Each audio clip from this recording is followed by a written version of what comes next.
పాదముల పద్మమ్మ హస్తముల చిరకము స్తంభులమ్మ భుజమందు భుజకీర్తులు రాచెను కుసుమ దంపతులు తెలియపరచెను ప్రేమతో సంఘములకు గదులకు వెనువెంటనే పుష్పములు జల్లిరమ్మ హృదయమునకు ఆనందమాయనమ్మ వాంటే వాసుదేవా సానద సత్యదేవుడు సత్యము ఈయన విశ్వేశ్వర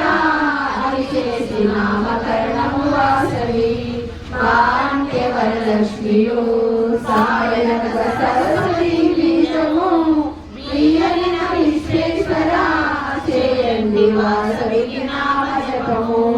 బాలబాలికలప్పుడు వాసవి నిర్వాక్షములతో నామకరణము చేసి బిడ్డలు పెరుగుతుంది చక్కగా ఆటపాటలు సాగెను బిడ్డలకు 5 ఏళ్ల వయసు నిండే అక్షరాభ్యాసంబుకై గురువైన భాస్కరుని రప్పించెను విజ్ఞాన ప్రజ్ఞంబుతో ఇరువురికి కౌమార దశ కలిగెను సంగీత సాహిత్యము విద్య గొప్పగా నేర్చిరమ్మ అష్టాదశాస్త్రములు 4 వేదములు నేర్చిరమ్మ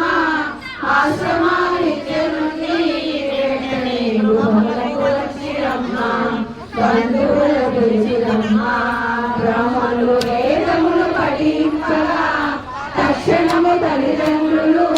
నిరుపాక్షకు పరిణామము చేసిరి రత్నాభిరామి తోడా విరుపాక్ష వైవాహికమ్మాయెను కాపురంబునకొచ్చెను కోడలు కనికరంబున నుండెను రాజమండ్రిపురమును విష్ణువర్ధనుడు పాలనము చేయుచుండే దిగ్విజయంబునకై పయనించి పెనుగొండకొచ్చెనమ్మ ఈ రాజు ఎవరైనా పాండవుల మనుమడై జయించెను చంద్రవంశపు రాజుగా ఈతను ప్రఖ్యాతిగాంచెనమ్మ పెనుగొండపుర వైశ్యులు రాజుకు హారతులు ఇచ్చుటకునై కన్యతోడుకలేకెను కుసుమార్య వేడుకలు చేయుచుండే కన్యకను చూసి రాజు కన్యకని కామాంగెను కన్యగా విమడడుచు రాజు రాయభారము పంపెను వైశ్య సంఘము పెద్దలు యోచించి బాలనగరుల పంపిణీ యుక్తితో బాలురంతా రాజుకు బుద్ధులు ఇటు చెప్పిరి ఓ మహారాజ రాజా